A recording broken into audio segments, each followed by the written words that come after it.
السلام علیکم ورحمۃ اللہ وبرکاتہ۔ اعوذ باللہ السمیع العلیم من الشیطان الرجیم من ہمزہ ونفخہ ونفثہ۔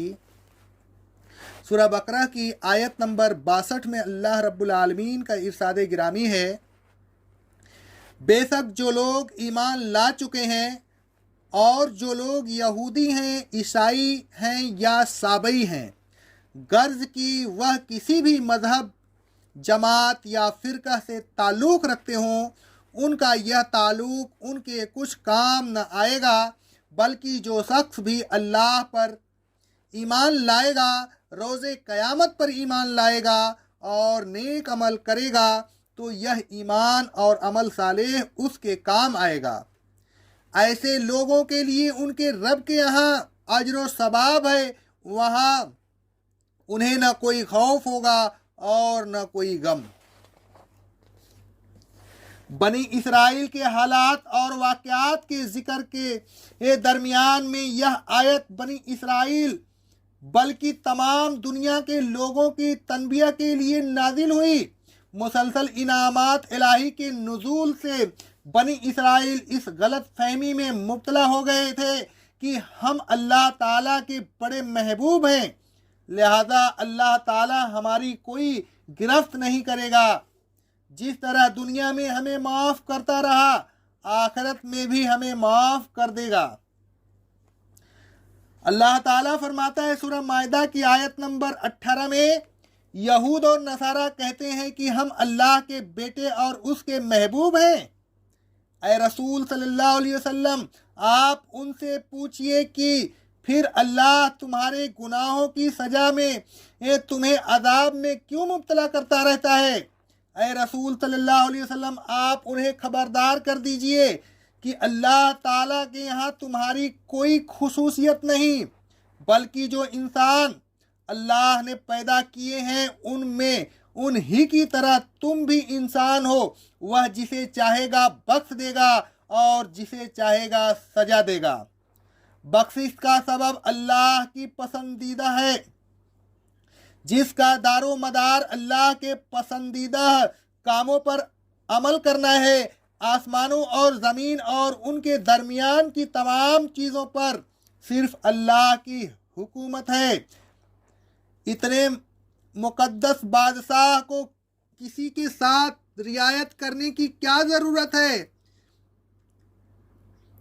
سب کو اسی طرف لوٹ کر آنا ہے، وہاں ان کی تمام خوش فہمیوں کی کلئی کھل جائے گی جن خوش فہمیوں میں یہ مگن ہے۔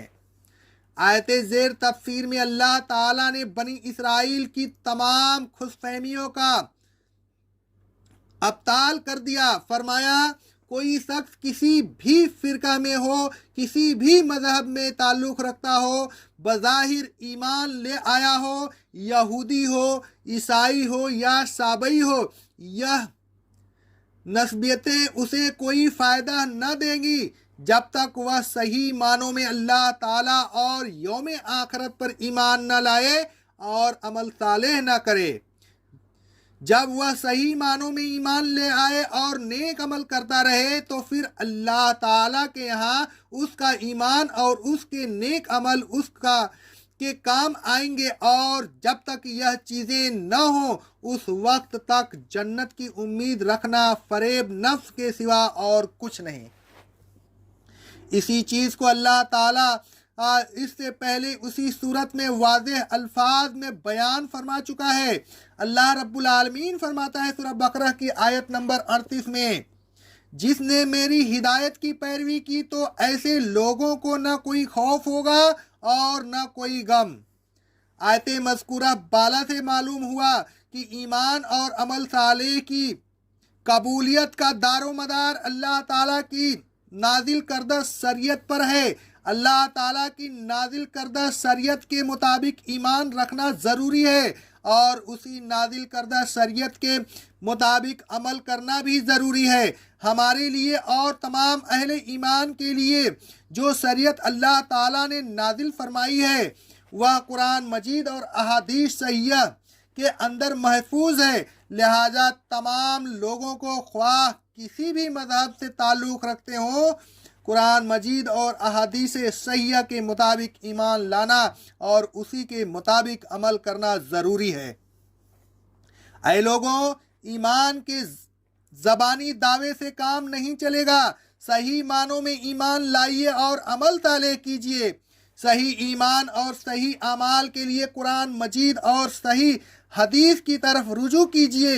آبا و اجداد کے ایمان اور عمل کو نہ دیکھیے، یہ معیار صحیح نہیں، اس لیے کہ پھر تو لا تعداد معیار ماننے پڑیں گے، اور یہ کبھی نہیں ہو سکتا کہ حق کو معلوم کرنے کے لیے اتنے معیار ہوں۔ قرآن مجید اور حدیث صحیح کو معیار سمجھیے، اور باقی کچھ بھی صحیح نہیں ہو سکتا سوائے قرآن اور حدیث کے۔ اقول قولی ھذا، استغفر اللہ، استغفر اللہ، استغفر اللہ۔